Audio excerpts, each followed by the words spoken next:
Quand on pense à Google, on imagine souvent euh, un environnement de travail assez idyllique, presque décontracté, non? Oui, c'était l'image qu'on en avait. Mais apparemment, l'ambiance a pas mal changé récemment. C'est ça. Le contraste est assez saisissant en fait. Alors aujourd'hui, on va essayer de creuser un peu cette transformation chez Google. Qu'est-ce qui se passe vraiment? Hmm, On va s'appuyer sur des observations assez récentes, des témoignages, et essayer de comprendre les raisons derrière tout ça. d'accord. L'objectif, c'est vraiment de décrypter ce changement et de voir ce que ça nous dit peut-être sur l'avenir des grandes boîtes de tech et du travail en général. C'est un sujet important, oui. Bon, alors allons-y. Déjà, le constat. C'est quoi exactement ce changement?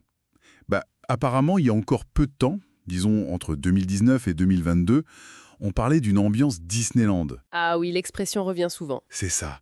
Salaire très haut, beaucoup de flexibilité, télétravail encouragé, et puis tous ces avantagés, la nourriture gratuite, les massages. Le cliché de la Silicon Valley, en quelque sorte. Exactement. Et aujourd'hui, le son de cloche est radicalement différent. On parle d'intensité, de présence obligatoire au bureau. Ah oui, hein. Fini le télétravail à gogo. Apparemment, c'est au moins 50% et même 100% pour certaines équipes jugées stratégiques. Grosse pression sur la productivité, il faut livrer vite. On entend même parler de camp de commando, c'est dire. Oui, l'image est forte. Il y a même cette anecdote qui circule. Hmm. La difficulté pour les employés de trouver une place de parking le matin. Ça montre bien que les bureaux sont pleins, quoi. D'accord, donc les gens sont bien là. Oui, mais le paradoxe, c'est qu'en même temps, les espaces qui étaient dédiés aux avantages, genre les salles de massage, les cafétérias super fournies, seraient vides. Ah, c'est curieux ça. Les gens sont au bureau, mais ils n'utilisent plus les avantages. C'est ce qui remonte. Comme si l'heure n'était plus à ça. Ça interpelle quand même. Carrément. Et comment on explique l'ancienne culture alors? Ce côté Disneyland? Il y a une théorie assez fascinante qui circule. Ah oui? L'idée, en gros, c'est que Google faisait tellement, mais tellement de profits avec Google Ads. Oui, ça on sait, c'est leur moteur principal. Exactement. Des marges absolument énormes. Et du coup, l'hypothèse, c'est qu'ils auraient volontairement cultivé cette ambiance un peu luxe, ce rythme moins intense. Pour masquer ces profits gigantesques, pour éviter d'attirer trop l'attention des régulateurs, des accusations de monopole.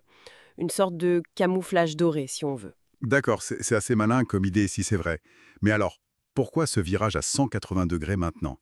Qu'est-ce qui a changé? Alors là, on touche au cœur du problème actuel. Il semblerait que Google sente une vraie menace peser sur son activité principale. La publicité liée à la recherche. Précisément, elle serait potentiellement en déclin ou du moins menacée par l'arrivée des nouvelles IA conversationnelles type ChatGPT et autres. Ah oui, parce que les gens pourraient poser leurs questions directement à l'IA sans passer par la recherche Google classique. C'est ça l'inquiétude. Une partie de la manne publicitaire pourrait leur échapper. Et ça, pour Google, c'est existentiel. Et il y a un deuxième facteur qui est lié, c'est la prise de conscience, sans doute un peu douloureuse pour eux, Laquelle? qu'ils ont peut-être raté le premier train de l'IA générative grand public. Pourtant, ils ont DeepMind, non? Ils sont pionniers dans l'IA depuis longtemps. Oui, ils ont des atouts incroyables, les chercheurs brillants, DeepMind, mais sur l'IA générative, qui crée du texte, des images, celle qui fait le buzz en ce moment, ils n'étaient pas les premiers à dégainer un produit phare comme ChatGPT. D'accord. Donc, double pression, menace sur les revenus et sentiment d'être en retard sur la nouvelle vague techno. Exactement. Et ça aurait déclenché une réaction très, très forte en interne. Urgence absolue, il faut innover vite et redevenir leader. D'où le changement d'ambiance vers le camp de commando. C'est fou quand même. Un géant comme Google qui doit sprinter pour rattraper. Ça montre à quelle vitesse tout ça évolue. Bon, alors, si on prend un peu de recul, qu'est-ce que tout ça implique plus largement? Parce que si même Google, avec ses moyens quasi illimités, se sent menacé au point de devoir changer si brutalement, ça veut dire quoi pour les autres entreprises? Ça suggère qu'aucune entreprise, même la plus dominante, n'est vraiment à l'abri d'une disruption majeure et rapide. On parle potentiellement de changements très profonds en quelques années seulement, 3 à 5 ans. Waouh! Et l'impact sur l'emploi dans tout ça? C'est une question clé. Ce qu'on observe, c'est que les entreprises qui s'adaptent vite, comme Google, et aussi les startups très performantes, elles semblent avoir besoin de moins de monde en fait. À cause de l'IA et de l'automatisation. Oui, en partie. L'efficacité augmente, la productivité aussi, mais potentiellement avec des équipes plus resserrées. Moins de postes pour faire le même travail, voire plus. Et ce cas de Google, ça nous amène tout droit à un débat fondamental sur l'avenir du travail, avec deux visions qui s'opposent un peu dans la tech. D'accord. D'un côté, il y a une vision plutôt optimiste. Certains investisseurs, comme Gary Taub par exemple, disent «Regardez l'histoire. La technologie, comme l'excavateur à vapeur pour le canal de Panama, ça ne détruit pas l'emploi. Ça le transforme.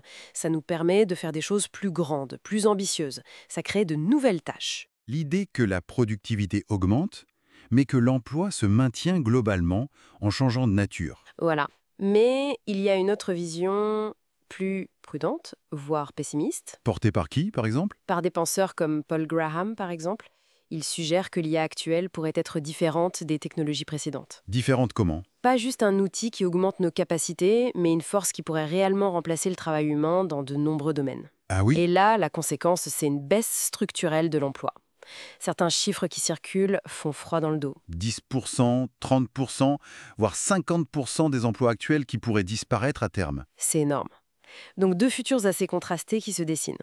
Pour résumer, ce qui se passe chez Google, cette tension, ce changement brutal, ce n'est peut-être pas juste une histoire interne. Non, c'est probablement un signe avant-coureur. Le signe d'une transformation beaucoup plus large, portée par l'IA, qui pourrait vraiment secouer les entreprises établies et redéfinir complètement le paysage de l'emploi. C'est tout à fait ça. Et ça nous laisse avec une question vertigineuse pour l'avenir.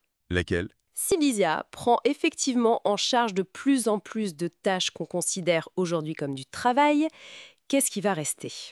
Quelle nouvelle forme de valeur, de contribution ou simplement d'activité humaine importante pourrait émerger dans une société où, peut-être, le travail salarié classique occuperait une place moins centrale? Vaste question. Oui, et on n'a pas encore les réponses, mais c'est sans doute une des grandes interrogations pour les années qui viennent.